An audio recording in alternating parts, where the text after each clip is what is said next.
विराट पर प्रस्थान से पूर्व मैंने क्या कहा था मामा श्री? क्या करो? अपने मामा पर प्रहार कर रहे हो? और जो आपने मेरे पुत्री के साथ में किया वो क्या था? मैंने कहा था कि मामा श्री मेरी पुत्री है, वो उसे अपने षड्यंत्र में सम्मिलित मत करना। स्मरण है? कहा था कि दुर्योधन की पुत्री है वो, आपके चौसर का मेरू नहीं। स्मरण है?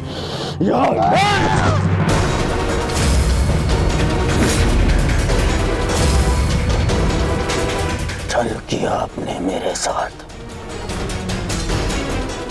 अब स्वीकार कीजिए, स्वीकार करिए सत्य को कि आप कभी लक्ष्मणा का विवाह उत्तर से कराना ही नहीं चाहते थे।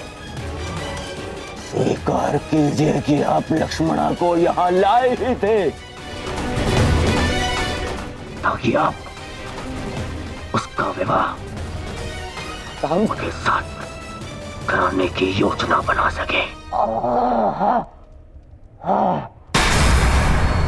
जो कुछ हुआ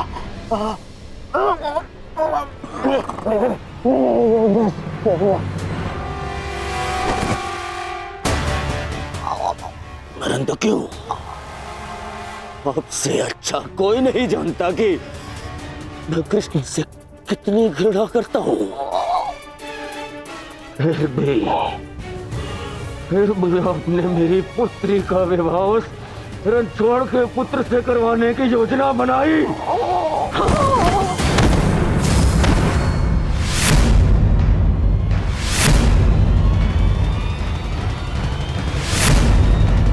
तुम्हारे भलाई के लिए, हस्तिनापुर के भविष्य के लिए, हमारी बच्ची लक्ष्मणा की प्रसन्नता के लिए किया मैंने।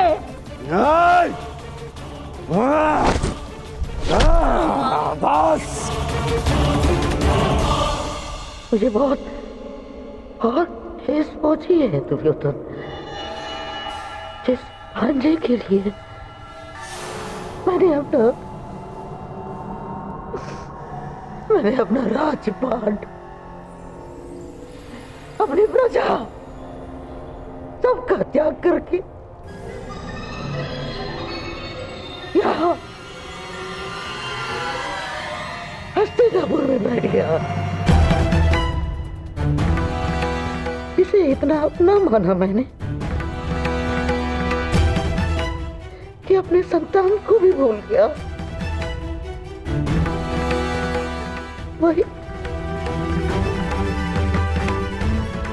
वही आज मेरे प्राण लेने निकला है दुर्योधन। मैंने ये सब इसलिए किया कि होने वाले महायुद्ध में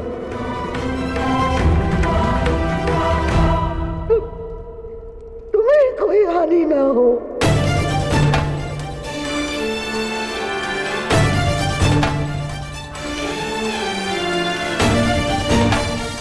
ऐसे लक्ष्मणा का विवाह करा, शाम से विवाह करा, क्या मैं बिना युद्ध के पांडवों से जीत जाऊंगा? नहीं, परंतु पांडवों की विजय के मार्ग में बाधा अवश्य आएगी। बाधा अवश्य आएगी।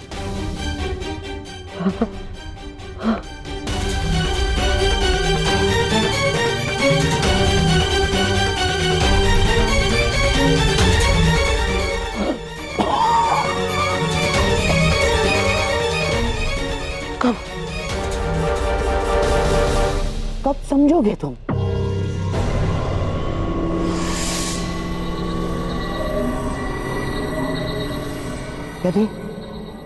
यदि मैं ये ना करता तो कोई और करता, और लक्ष्मणा शाम की ही होकर रहती, क्योंकि शाम को उससे प्रेम है। यदि इस एक विवाह के कारण हमारे बच्चे लक्ष्मणा के जीवन में आनंद और तुम्हारे चरणों में विजय, तो क्या बुराई है? यदि मेरे भांजे और नातिन का भविष्य इस एक विवाह के कारण सुरक्षित है तो क्यों नहीं? देखा ना तुमने, वासुदेव यदि हमारा साथ नहीं देंगे तो उन पांडवों का भी नहीं। अब हमें बलराम समेत किसी भी यादव योद्धा का भय नहीं, और ना द्वारका की नारायणी सेना का। दुर्योधन, अब इस युद्ध में हस्तिनापुर की विजय निश्चित है तो केवल इस विवाह के कारण।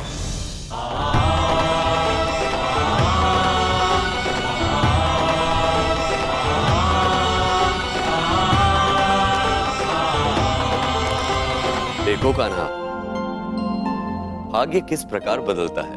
कुछ ही समय पहले हम द्यूत खेल रहे थे और कुछ ही समय पश्चात हमारे भतीजे का विवाह हम देख रहे हैं।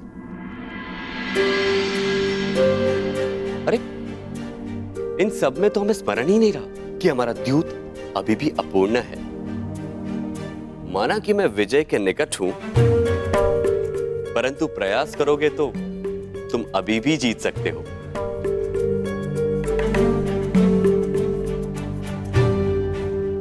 क्षमा चाहता हूं दाऊ, परंतु ये दाव भी मैं पूर्ण नहीं कर पाऊंगा। क्यों? क्या हुआ? चूंकि महायुद्ध की भांति हमारे दाव की स्थिति भी विकट है और विकट स्थिति में भाग नहीं लेना चाहिए। इसका आदेश आपने ही मुझे दिया है ना दाऊ?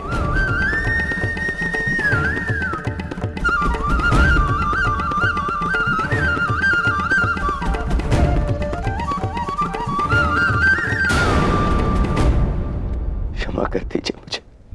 क्या करूं मैं? जब एक पुत्री विदा होती है तो उसके पिता के आंखों में अश्रु होते हैं, परंतु मेरी इन आंखों में अश्रु है क्योंकि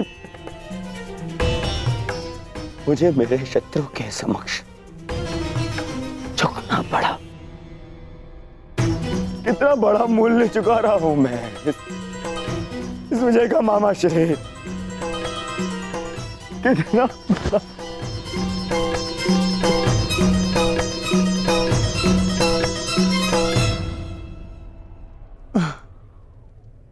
संसार में ऐसा कुछ भी नहीं दुर्योधन जो बिना मूल्य चुकाए मिल जाए। जीवन का मूल्य चुकाना पड़ता है, भोजन का मूल्य चुकाना पड़ता है। ठीक उसी बात है, पराजय और विजय का भी मूल्य चुकाना पड़ता है दुर्योधन। और अब ये जो युद्ध होने वाला है, ये केवल युद्ध नहीं है, महायज्ञ है। ये महायज्ञ, इसमें बड़ी बड़ी आहुतियां देनी पड़ेंगी दुर्योधन। हम पांडवों से उनकी पराजय का मूल्य वसूलेंगे, अवश्य वसूलेंगे।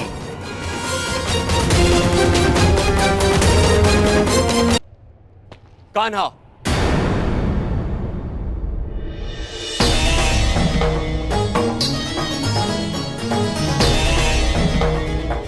तो तुम मुझ पर यह आरोप लगा रहे हो कि मैंने तुम्हें तुम्हारी इच्छा के विरुद्ध रोका है? नहीं दाऊ, मैं आप पर कोई आरोप नहीं लगा रहा। नहीं लगा रहे हो, तभी तुम हमारे अधूरे खेल को इस युद्ध से जोड़कर देख रहे हो। नहीं दाऊ, मैं तो ऐसे ही एक खेल के परिणाम के विषय में बात कर रहा हूं जो आज से 13 वर्ष पूर्व हस्तिनापुर में हुआ था। मैं तुम्हारे शब्दों का अर्थ भली भांति जानता हूं कान्हा। तो क्या अर्थ है मेरे शब्दों का? यही कि तुम कुरुवंश के बीच होने वाले इस महायुद्ध में भाग लेना चाहते हो, परंतु ये मत भूलो कान्हा, ये एक ही वंश के संतानों के बीच का युद्ध है मानता हूं कि तुम्हें पांडव प्रिय है और द्रौपदी तुम्हारी सखी है, परंतु केवल इसी कारण से युद्ध में भाग लेना उचित नहीं है। दुर्योधन भी हमारा संबंधी है। विचार करो कान्हा, युद्ध में दोनों ओर से अपनों का ही रक्त बहना निश्चित है। तो क्या हमारे युद्ध में तटस्थ होने से क्या हमारे अपनों का रक्तपात नहीं होगा? क्या हमारे अपनों का रक्तपात रुक जाएगा दाऊ? परंतु हमारे हाथ हमारे ही अपनों के रक्त से नहीं रंगेंगे और हम अधर्म से बच जाएंगे।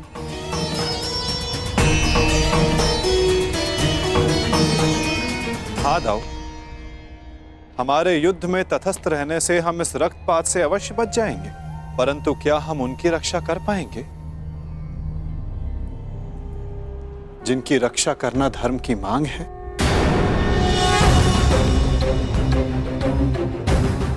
क्या नदी की धारा में किसी को डूबते देखना धर्म है दाऊ, या उसे बचाने का प्रयास करना? यदि धारा को बदलना है तो वस्त्र के भीगने का भय त्यागना पड़ता है।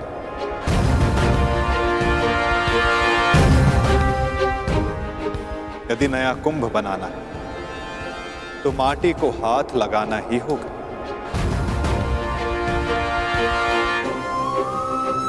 आप तो योद्धा हो दाऊ, क्या व्यू से बाहर रहकर व्यू को भेदा जा सकता है?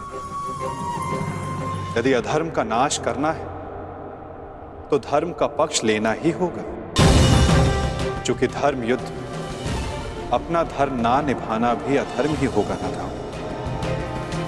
हमने पहले भी अपने संबंधी के रक्त से अपने हाथों को रंगा है ताकि निर्दोष जनों रक्त के अश्रु ना बहाने पड़े।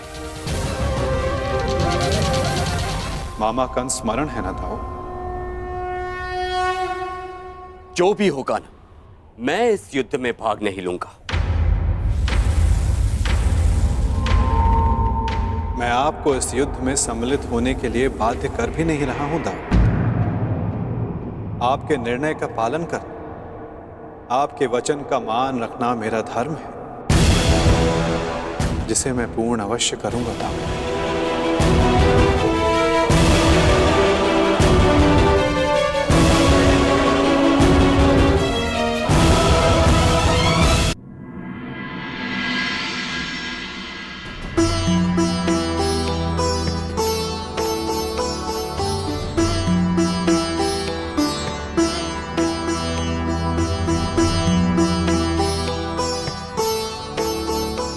सदा सुखी रहो।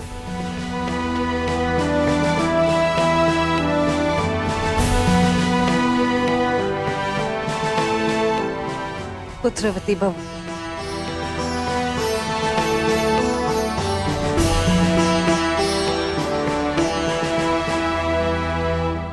सदा सुखी रहो।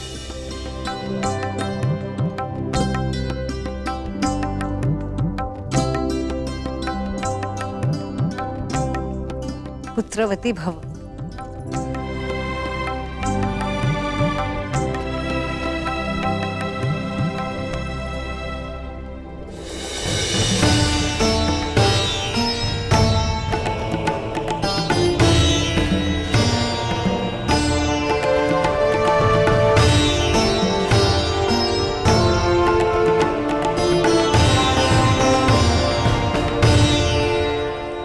सदा सौभाग्यवती भव।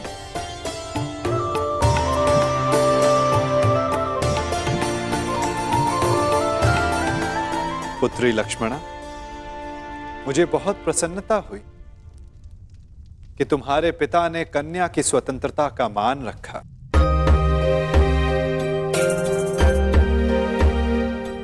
मुझे भी प्रसन्नता है दुर्योधन कि तुमने राजनीतिक शत्रुता से ऊपर आकर अपने पुत्री के हृदय की सुनी, उसके मन का मान रखा। संसार में हर किसी को अपना जीवन साथी चुनने का और अपने भविष्य के लिए निर्णय लेने का अधिकार है। छोटों का कर्तव्य है कि वे बड़ों के आज्ञा का आदर करें और बड़ों का धर्म है कि वो छोटों के निर्णय का मान रखें।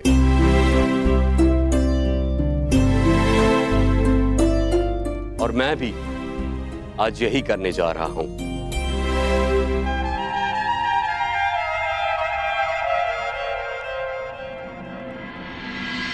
मुझे क्षमा कर देना कान्हा।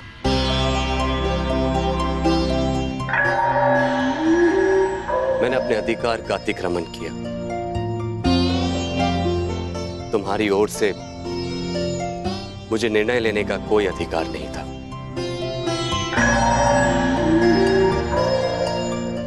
होने वाले इस महासमर में तटस्थ रहने के मेरे अपने कारण,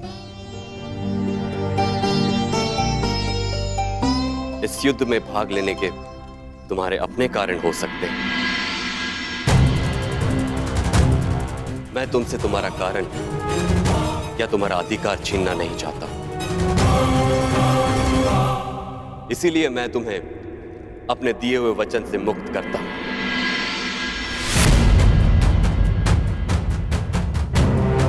और युद्ध में तुम्हें किस पक्ष में जाना है, उसका निर्णय तुम स्वयं ले सकते हो।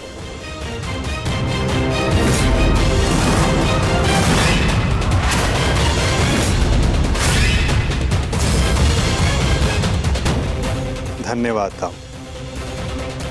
मैं जानता था कि आप मुझे निराश नहीं करेंगे।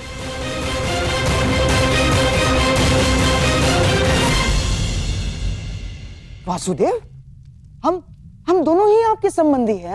आप किसके पक्ष में रहेंगे?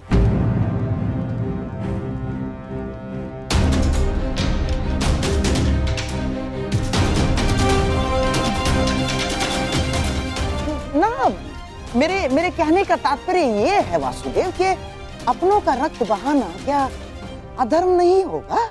धर्म का समर्थन ना करना मेरे विचारों के अनुसार अधर्म है गांधार राज।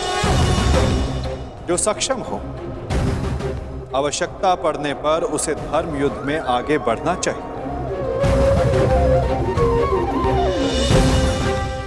और मैं इस धर्म युद्ध में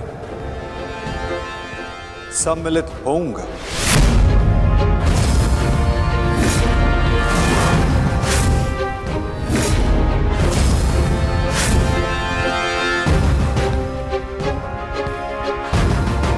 तो युद्ध में आप किसका समर्थन करेंगे वासुदेव? हमारा या पांडवों का?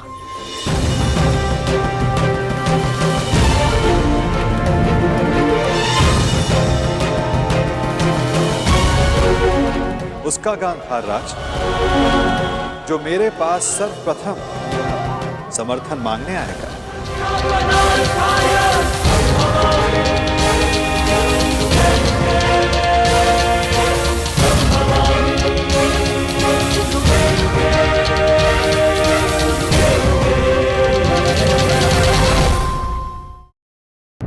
हमारा या पांडवों का?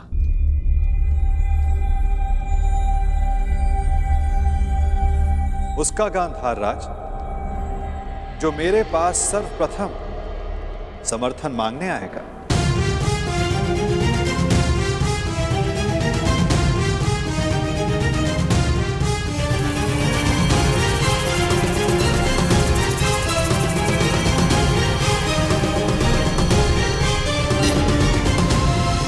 आगे बढ़ो दुर्योधन।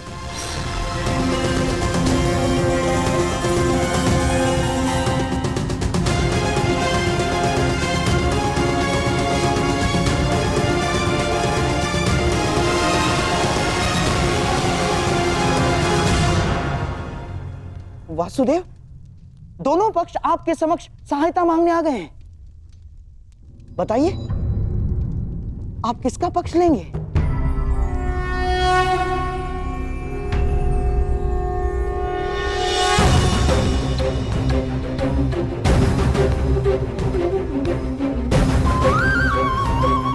ये विचारों की सहायता नहीं है गांधार राज, ये युद्ध के लिए मांगे जाने वाली सहायता है, जो मुझसे नहीं द्वारिका से मांगी जा रही।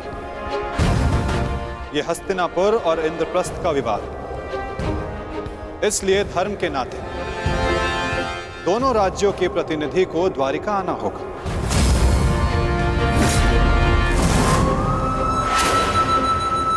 और जो सबसे पहले द्वारिका आकर मुझसे समर्थन मांगेगा, वो महाभारत में मुझे अपने साथ खड़ा पाएगा।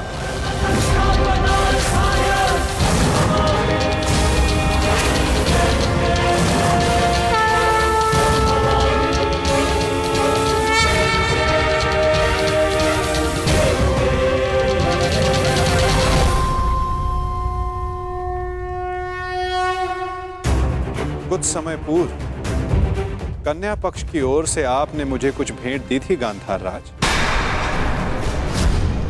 ये भेंट सदैव आपको अपनी पराजय स्मरण कराती रहे वासुदेव। परंतु अब उसकी कोई आवश्यकता नहीं, क्योंकि युद्ध में सम्मिलित होने के बाद उन पासों का मेरे लिए कोई महत्व नहीं रह जाता।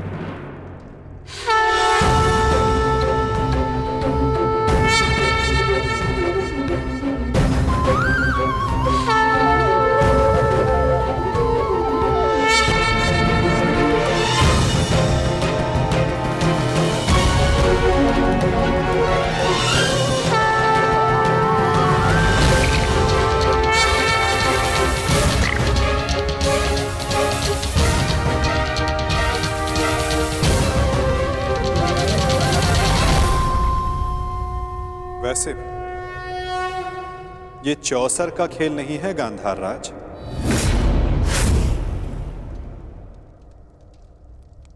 ये एक महायुद्ध है जिसके अंक केवल पौ 12 तक सीमित नहीं रहने वाले।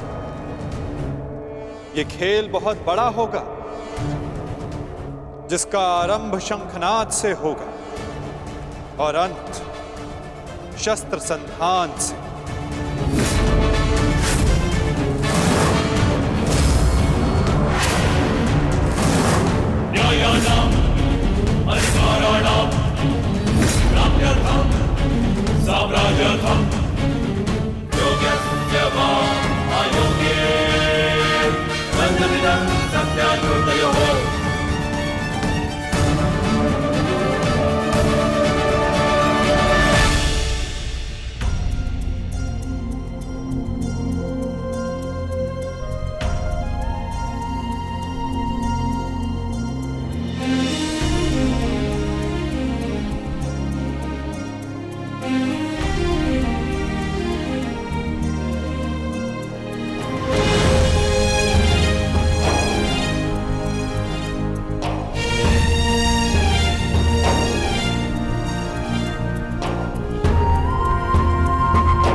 सदा प्रसन्न रहना।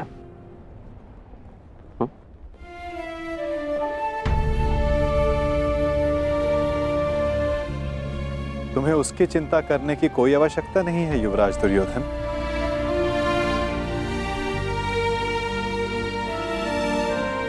द्वारका में लक्ष्मण वधु बनकर नहीं, पुत्री बनकर प्रेम और सम्मान से रहेगी।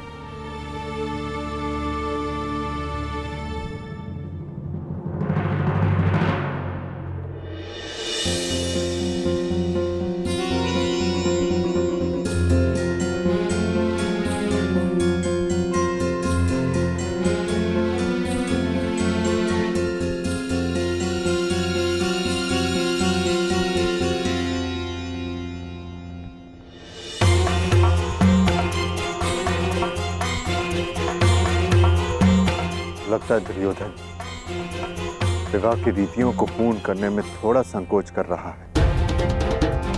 विदा के समय कन्या का पिता वर के पिता के समक्ष हाथ जोड़कर उन्हें प्रणाम करता है और वासुदेव को प्रणाम करें। कदाचित ये दुर्योधन के लिए संभव नहीं।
मेरी पुत्री से कोई भूल हो जाए तो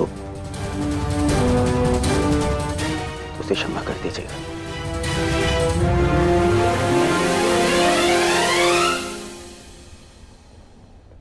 तुम्हें ये कहने की कोई आवश्यकता नहीं दुर्योधन।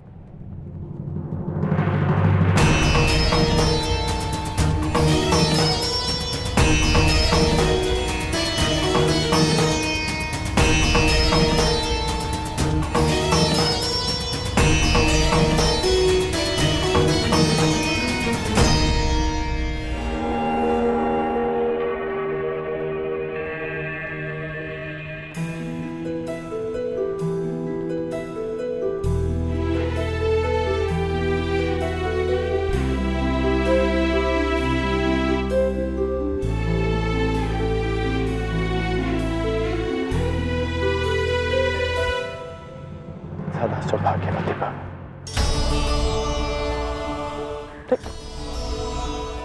ये क्या कर रही हो तुम?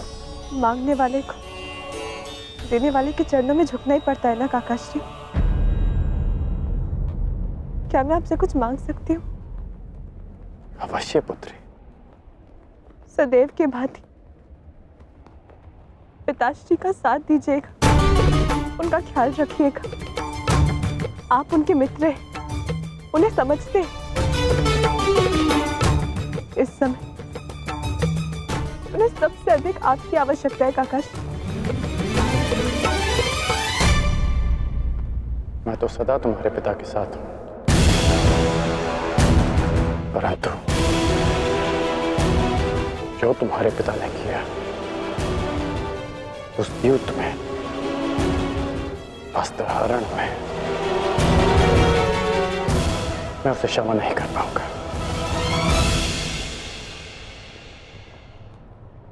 आपको उन्हें क्षमा करने की कोई आवश्यकता नहीं,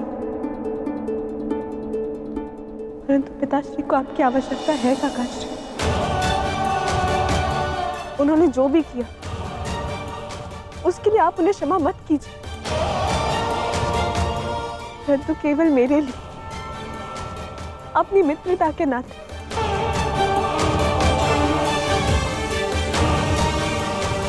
उन्हें एक अवसर और दे दीजिए।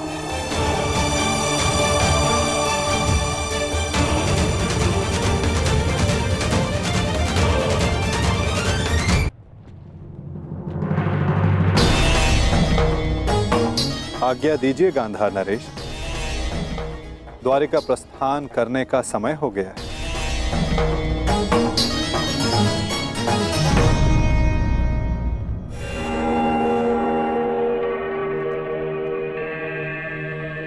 और हां, मुझे प्रतीक्षा रहेगी कि द्वारिका में सर्वप्रथम मेरे समक्ष समर्थन मांगने कौन आएगा।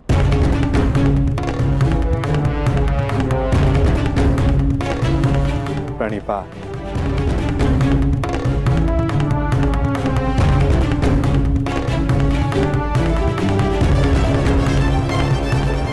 कृष्ण का समर्थन पाने के लिए पांडवों से पूर्व हमें द्वारका पहुंचना होगा, चाहे कुछ भी हो जाए। चाहे कुछ भी हो जाए, वासुदेव कौरव के पक्ष में नहीं जाना चाहिए।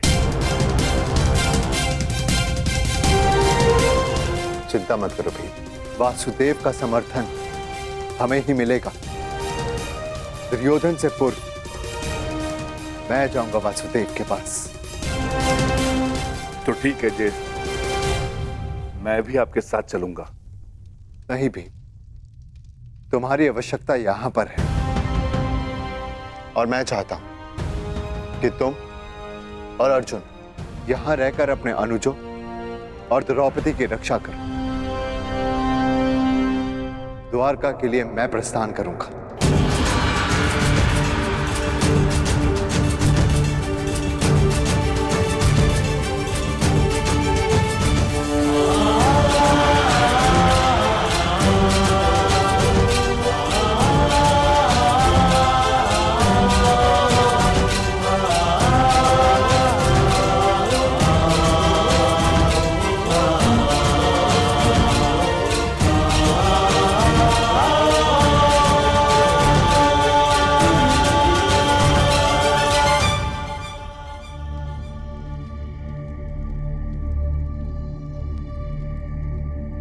क्या हुआ पांचाली?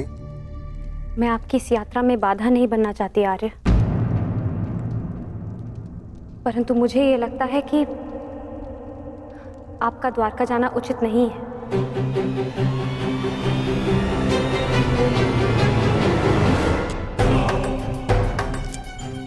ये दुर्योधन भी इतने महत्वपूर्ण समय पर कहाँ चला जाता है, और ये जानते हुए भी कि उसे शीघ्र अतिशीघ्र द्वारका के लिए प्रस्थान करना है। कहाँ कहाँ गया होगा ये?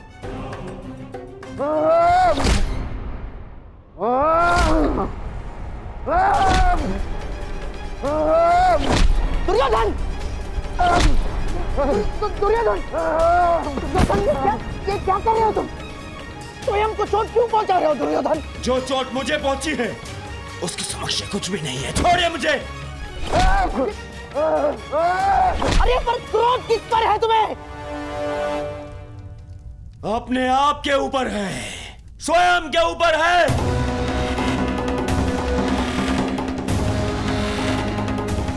इस ग्लानि को मैं सहन ही नहीं कर पा रहा हूँ कि मुझे उस वासुदेव के समक्ष हाथ जोड़ने पड़ गए।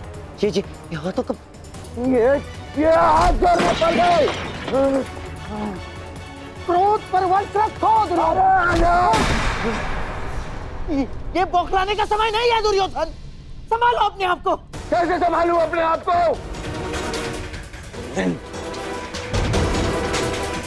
इन हाथों को मैंने उस जलीय कृष्ण के समक्ष जोड़ा था, इन हाथों को। परंतु अब ये भूल दोबारा नहीं होगी। दोबारा नहीं होगी क्योंकि अब इन हाथों का अस्तित्व ही नहीं रहेगा। इन हाथों का अस्तित्व ही मिटा दूंगा मैं।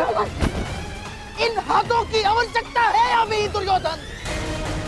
युद्ध में शत्रु का वध करने के लिए मूर्ख मत बनो। पर यही हाथ शत्रुओं के सामने जोड़ने पड़े ना मामाश्री।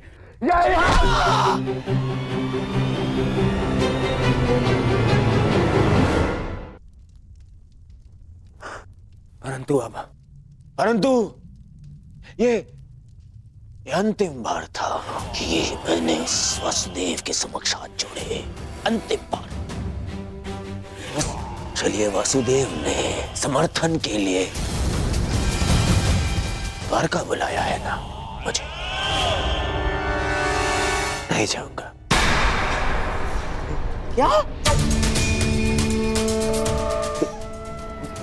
देखो दुर्योधन, भावनाओं में मत बहो, अपनी बुद्धि का प्रयोग करो।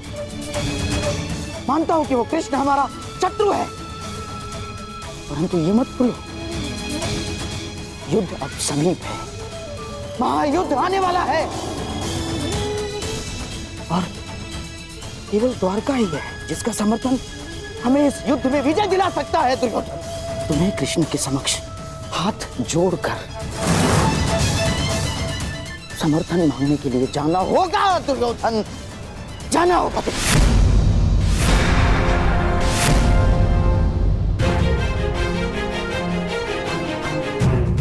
आपने सुना नहीं मैंने क्या कहा? मैंने कहा मैं उस कृष्ण के समक्ष हाथ नहीं जोड़ूंगा। नहीं जाऊंगा तो नहीं जाऊंगा। उसे पांडव को समर्थन देना है ना, दे दे। मैं केवल इतना जानता हूं कि मैं उस कृष्ण से समर्थन की भीख मांगने के लिए नहीं जाऊंगा। परंतु ऐसा क्यों? ज्येष्ठ का द्वारका जाना उचित क्यों नहीं है? इन्हें शीघ्र ही निकलना चाहिए। यदि हम समय पे द्वारका नहीं गए तो दुर्योधन को वासुदेव का समर्थन मिल जाएगा। और तुम ये मत भूलो कि मैं कुछ नहीं भूल रही हूँ वृकोदर, ना अपने खुले केश, ना ही अपनी प्रतिज्ञा, और ना ही वो अपमान, और ना ही मैं ये कह रही हूँ कि हम सब द्वारका ना जाएं। मैं केवल ये कह रही हूँ कि कि आपका द्वारका जाना उचित नहीं है। तो फिर द्वारका कौन जाएगा?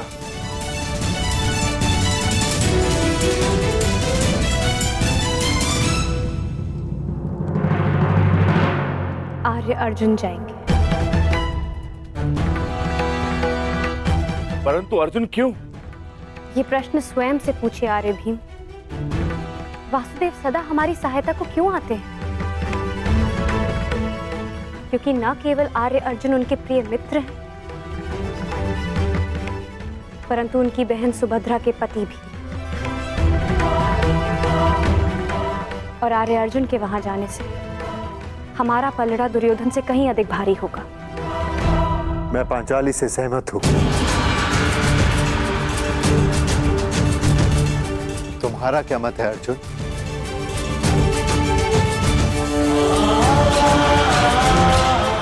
आज्ञा दीजिए ज्येष्ठ, ताकि मैं यात्रा के मंतव्य को कुशलता से पूर्ण कर सकूं।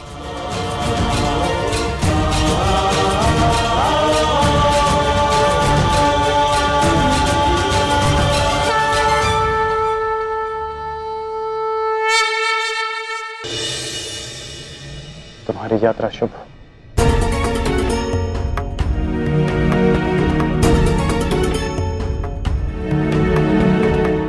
सिंह, कुछ कहना चाहते हो?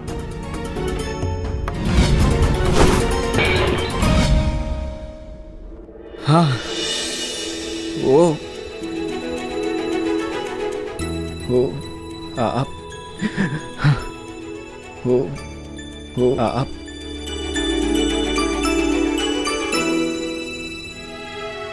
मैं भी घर की ओर प्रस्थान कर रहा हूं। घर से आपका तात्पर्य अंग से है ना?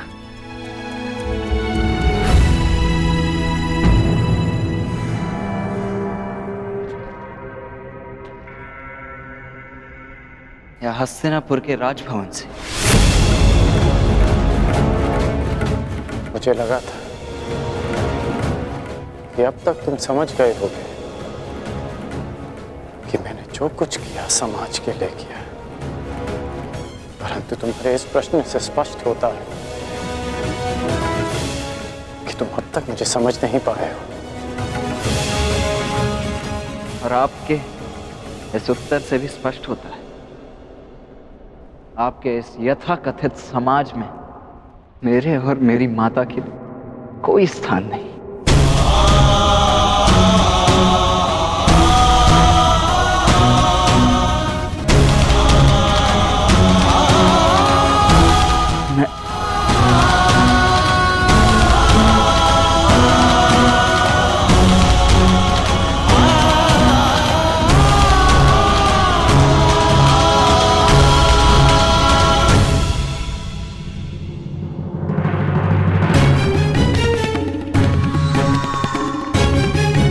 पुत्र कर्ण, मैं कब से तुम्हें ही खोज रहा था।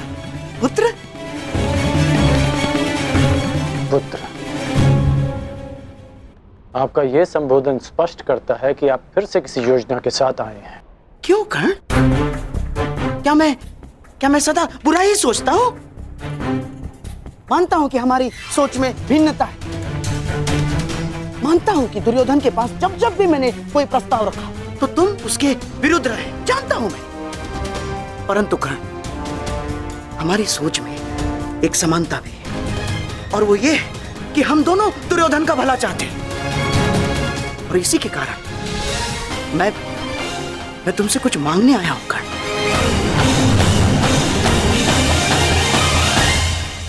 आप मुझसे कुछ मांगने आए हैं? हाँ। आप भूल रहे हैं कि मैं युवराज दुर्योधन नहीं हूं।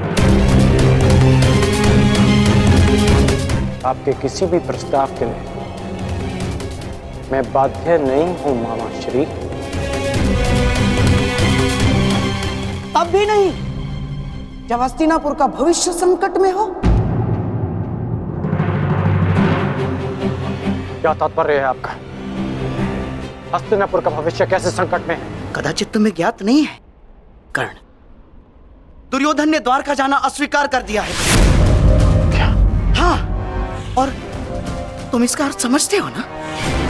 परंतु मुझे तो लगा कि वो द्वारका के लिए प्रस्थान कर चुके होंगे। हाँ, इसीलिए तो मैं तुम्हारे पास आया हूं। वो देखो, वो पांडव द्वारका जाने की तैयारी कर रहे हैं और हमारा दुर्योधन भावनाओं में बह रहा है। कर्ण, तुम्हें पता है ना, जो वासुदेव के पास पहले सहायता मांगने के लिए जाएगा, द्वारका उसी का समर्थन करेगा। तुम उसके मित्र हो ना कर्ण, अब तुम्हें उसे समझाना होगा कि वो स्वयं अपने पैरों पर कुल्हाड़ी ना मारे। और इस बात से तुम भी सहमत हो ना कर्ण? इस युधिष्ठिर से राज्य सिंहासन के लिए हमारा दुर्योधन कई अधिक योग्य है। जाओ कर्ण, जाओ, समझाओ उसे।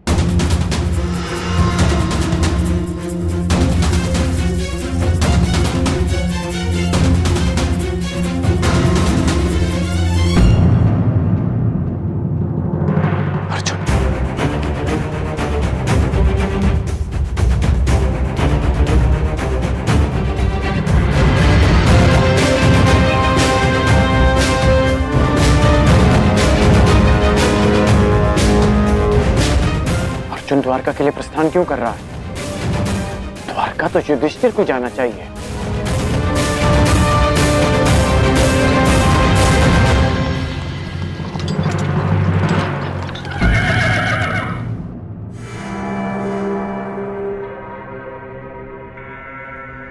सदा मेरे मार्ग में आने का अभ्यास गया नहीं तुम्हारा। क्योंकि ये मार्ग तुम्हारा नहीं है। क्या तुम द्वारका जा रहे हो अर्जुन? तुम्हें इससे कोई प्रयोजन नहीं होना चाहिए। प्रयोजन है, विशेषकर तब जब बात द्वारका की हो। वासुदेव से समर्थन की मांग युवराज दुर्योधन और युधिष्ठिर के मध्य है। वो दोनों हस्तिनापुर से संभावित राजा हैं। फिर क्यों युधिष्ठिर के स्थान पर तुम द्वारका जा रहे हो अर्जुन?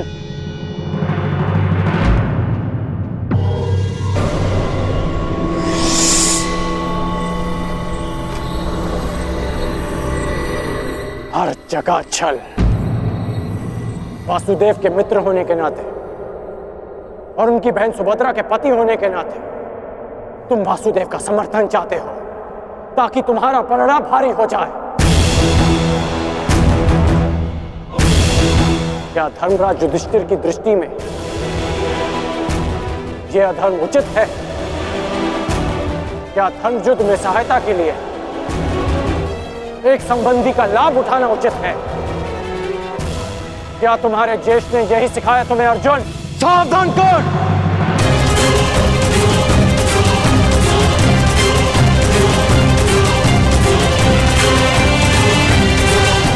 ज्येष्ठ के विरुद्ध एक शब्द और मत कहना। सही कहा तुमने। ये प्रकरण हमारे और कौरवों के मध्य है। इसमें ना ही तो तुम्हारा कोई प्रयोजन और ना ही कोई आवश्यकता। समर्थन युवराज दुर्योधन को ही मिलेगा। ये भी ज्ञात हो जाएगा। आशा करता हूं जब मैं लौटूंगा तो तुम इसी मार्ग में मिलोगे और मैं तुम्हें सूचना दूंगा। द्वारका हमारे साथ है।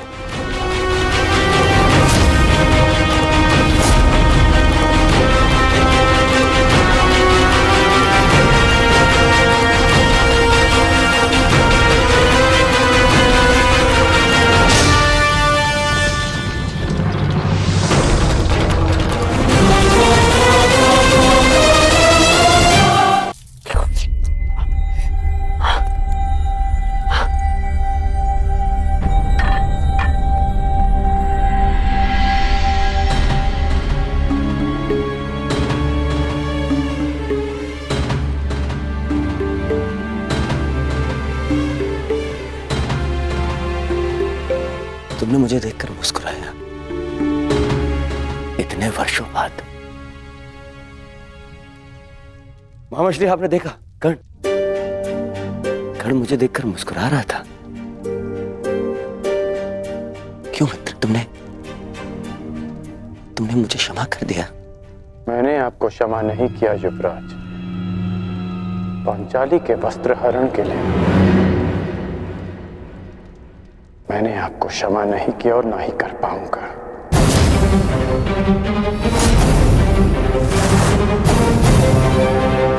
फिर क्यों?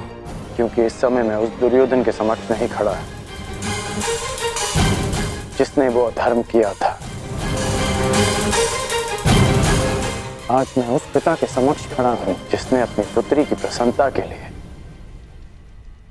उसके प्रेम को महत्व दिया अपने अहंकार से बढ़कर। और मैं चाहता हूं कि वो पिता फिर से अपने अहंकार को भूल जाए हस्तिनापुर के लिए। मैं कुछ समझा नहीं मित्र। आपको द्वारका जाना होगा युवराज, वासुदेव से सहायता मांगने के लिए। अरे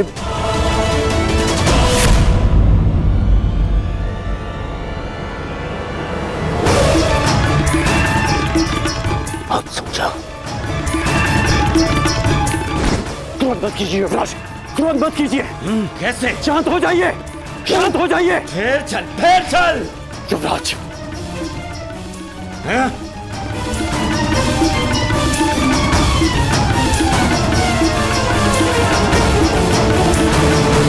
हस्तिनापुर के सिंहासन के लिए मैंने सदा आपको सबसे योग्य माना है युवराज, और मैं चाहता हूं कि यह सिंहासन आप ही का हो। परंतु इसके लिए वासुदेव का साथ बहुत आवश्यक है।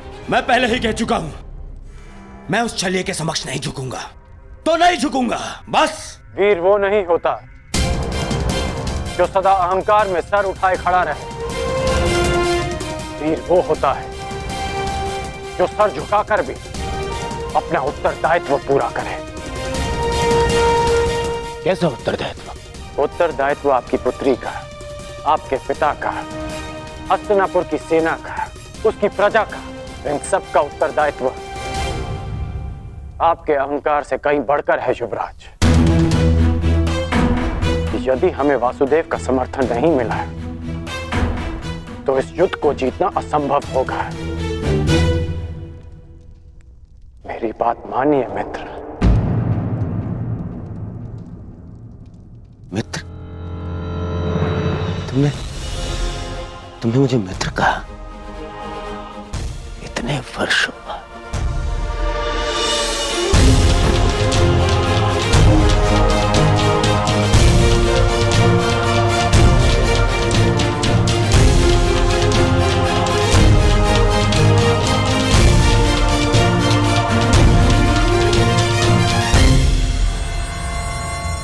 अब और कुछ नहीं चाहिए।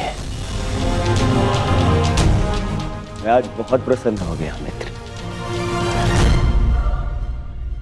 सारा कलेश हर लिया तुमने, तुम्हारे इस एक शब्द ने। तुमने मुझे गले लगा लिया मित्र। अब तुम बोलो, अपना अभिमान क्या, मैं अपना प्राण भी दे दूंगा। तुम बोलो मित्र, तुम चाहते हो मैं द्वारका जाऊं? अब मैं द्वारका जाऊंगा। एक बात स्मरण रखना मित्र, हमें वासुदेव का समर्थन पाना है, अन्यथा आगे बढ़ना बहुत कठिन होगा।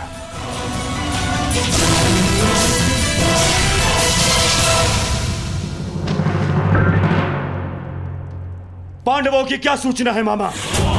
क्या वो द्वारका के लिए प्रस्थान कर चुके हैं? हाँ, परंतु तुम्हें इसकी चिंता करने की कोई आवश्यकता नहीं है दुर्योधन, क्योंकि ये सुनिश्चित करना मेरा काम है कि वो द्वारका तुमसे पूर्व ना पहुंच पाए।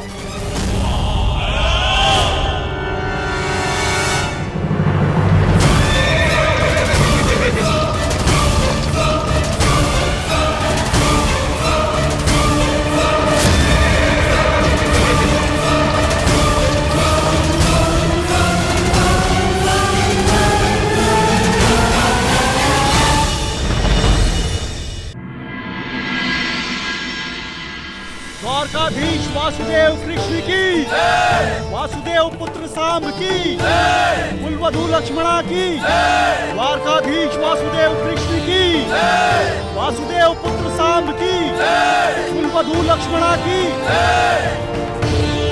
समझ गए ना सब? भोजन में केसर भात और राजभोग अवश्य बनना चाहिए, ठीक है?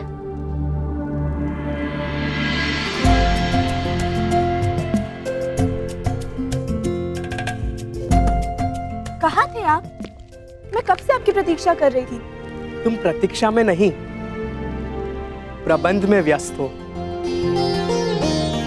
कौन आ रहा है? अरे और कौन? पिताश्री आ रहे हैं। यहाँ?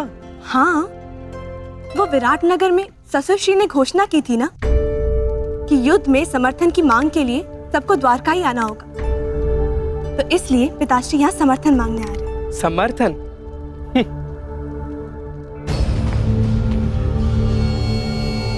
आप मुस्कुरा क्यों रहे हैं? मैं अनुमान लगाने का प्रयत्न कर रहा था कि कौन अधिक भोला है, तुम या तुम्हारे पिताश्री।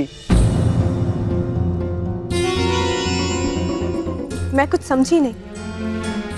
वही तो समस्या है। चाहे तुम्हारे पिताश्री वासुदेव के चरणों में गिर जाए, उन्हें द्वारका का समर्थन नहीं मिलेगा। परंतु क्यों? यदि शर्त अनुसार मेरे पिताश्री यहाँ पहले पहुंच जाए, तो फिर वो समर्थन क्यों नहीं करेंगे? जितना मैं वासुदेव को जानता हूँ, वो सुनिश्चित कर ही लेंगे कि तुम्हारे पिताश्री यहाँ पहले ना पहुंच पाए, और यदि पहुंच भी गए तब भी समर्थन पांडवों को मिले, इसका कोई ना कोई रास्ता मेरे महान पिताश्री निकाल ही लेंगे। मैं नहीं मानती ससुरश्री ऐसी अनीति करेंगे। जानता हूं तुम्हें मेरी बात का विश्वास नहीं होगा, परंतु ये सूचना मिली है कि तुम्हारे पिताश्री से पूर्व वासुदेव के सखा अर्जुन द्वारका के लिए प्रस्थान कर चुके हैं। काकाश्री अर्जुन? परंतु वो क्यों? नियम अनुसार तो सिंहासन के दावेदार को यहाँ आना चाहिए ना? परंतु अब देखना, मेरे पिताश्री अपने ही बनाए नियम तोड़कर समर्थन अर्जुन को ही देंगे। असंभव, मुझे विश्वास नहीं होता। अब तो समय ही बताएगा कि तुम्हारा विश्वास अधिक बलशाली है या मेरा अनुभव। मैंने तुम्हें इसीलिए बता दिया ताकि समय आने पर तुम्हें अधिक ठेस ना पहुंचे। अब चलो, अब रीति अनुसार तुम्हें अपने ससुरश्री, जिन्हें तुम भगवान समझती हो, उन वासुदेव के पांव धोने हैं। चलो।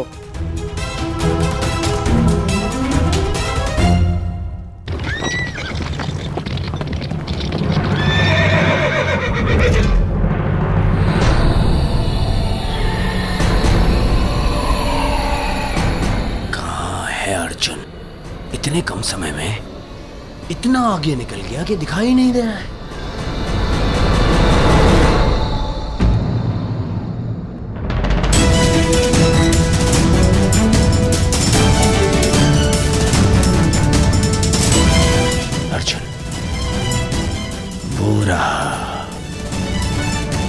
परंतु मैं तुम्हें मुझसे पहले द्वारका नहीं पहुंचने दूंगा। सारथी, आगे बढ़ो, चलो।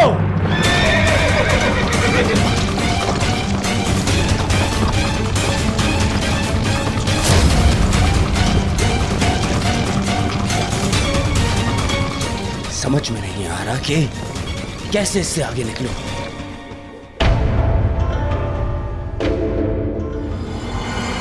गांधार नरेश, संदेश वाहक पक्षी के साथ क्या कर रहे हैं?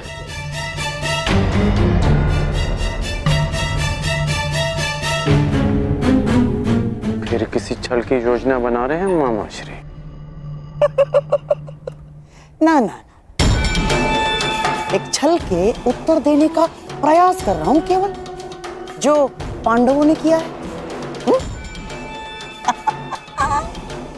आ जाओ।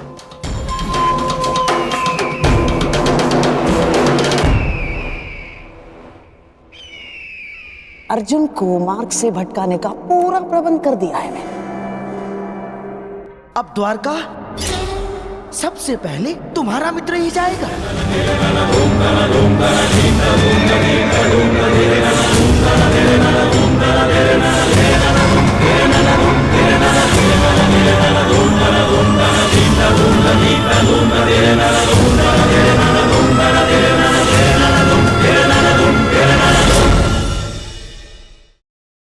चाहे तुम्हारे पिताश्री वासुदेव के चरणों में गिर जाए, उन्हें द्वारका का समर्थन नहीं मिलेगा।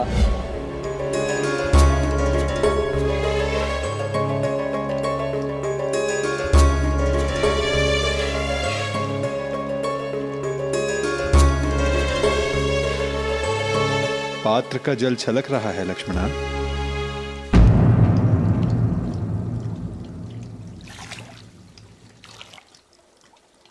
जी। मैं तुम्हारे मन के पात्र की बात कर रहा हूं पुत्री। तुम्हारा मन इतना अशांत क्यों है?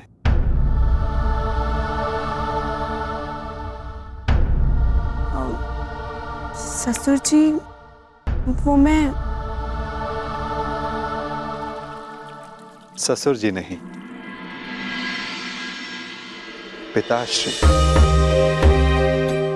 ससुर जी कहकर उन्हें संबोधित किया जाता है जो वधू को पराये घर की पुत्री समझे, और तुम मेरे लिए इसी घर की हो। इस नाते तुम मेरी पुत्री हुई और मैं तुम्हारा पिता, इसलिए आगे से तुम मुझे पिताश्री कहकर बुलाओगी। जी पिताश्री। तो एक पुत्री के मन में अपने पिता से बात करने के लिए कोई संकोच नहीं रहना चाहिए। तुम अपने विचार, अपनी शंकाएं निर्भय होकर मेरे समक्ष रख सकती हो पुत्री। तो बताओ, तुम्हारा मन इतना अशांत क्यों है?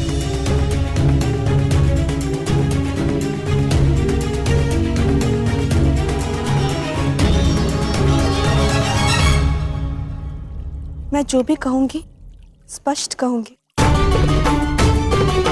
मैंने अपना कर्तव्य सदैव पूर्ण करने में विश्वास किया और मुझे विश्वास है कि आप भी अपना कर्तव्य पूर्ण करेंगे। कैसा कर्तव्य लक्ष्मण? स्पष्ट कहो पुत्री। मैंने सुना है कि आप सबकी प्रार्थना सुनते हैं और उनका उत्तर भी देते हैं, और मुझे विश्वास है कि मैंने जो सुना है वो सत्य ही है। हाँ, यदि प्रार्थना सच्चे मन से की गई और शक्तिशाली हो तो मैं अवश्य सुनता हूं।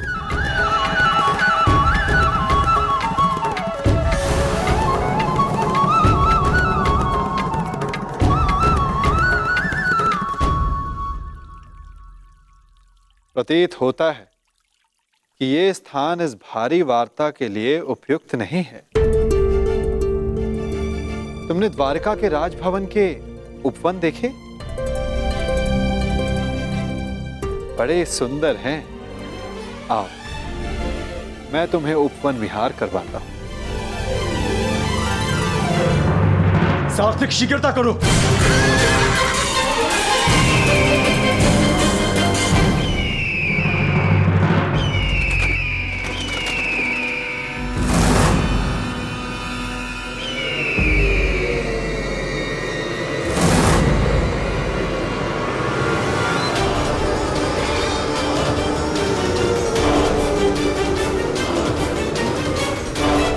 कुछ भी हो जाए, अर्जुन द्वारका तक नहीं पहुंचना चाहिए शकुनी।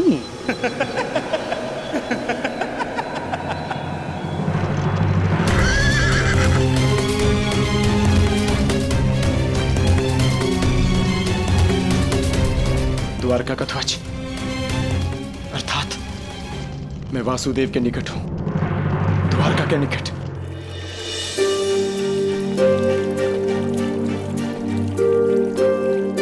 यहाँ का वातावरण खुला है, तुम खुलकर बात कर सकती हो लक्ष्मणा।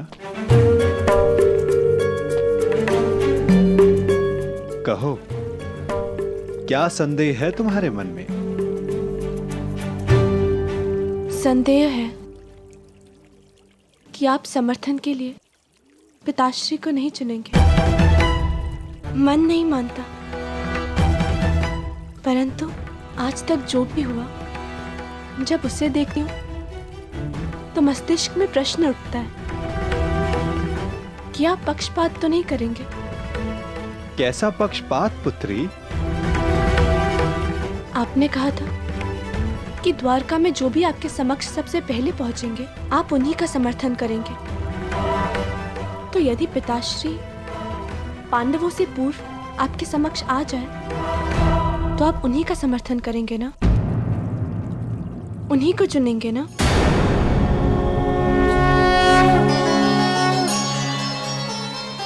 मैं पक्षपात नहीं करूंगा लक्ष्मणा, क्योंकि पक्षपात करना मेरे स्वभाव में ही नहीं है। और रही बात समर्थन पाने की, तो मनुष्य जो पाने के योग्य होता है उसे वही मिलता है। मनुष्य इच्छा करता है, मैं तो केवल उसे पूर्ण करता हूं।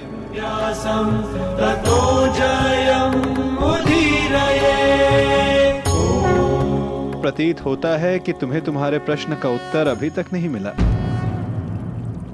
कोई बात नहीं, मैं तुम्हें थोड़ा समय और देता हूं, और एक और अवसर भी। आशा है तब तुम्हें मेरे उत्तर का अर्थ समझ आ जाएगा।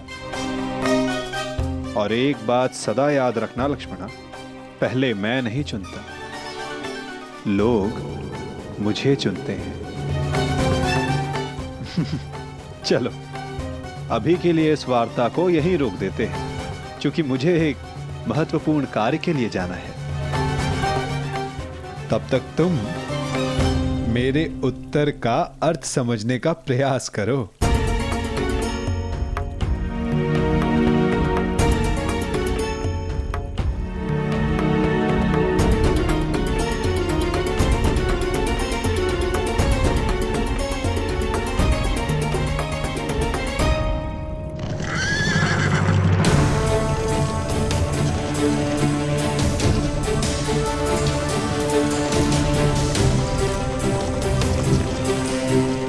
प्रतीत होता है वासुदेव कहीं के लिए प्रस्थान कर रहे हैं। शुभ चिन्ह है, मुझे मार्ग में ही वासुदेव के दर्शन हो जाएंगे। मुझे अभी जाकर उनसे मिलना चाहिए। सारथी, शीघ्रता करो।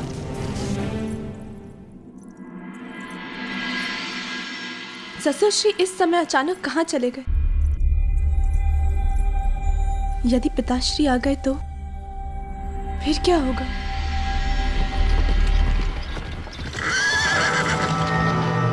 सुनिए महोदय, वासुदेव कहाँ है? जी वो तो उस ओर अपने शिविर में है। चलो सारथी।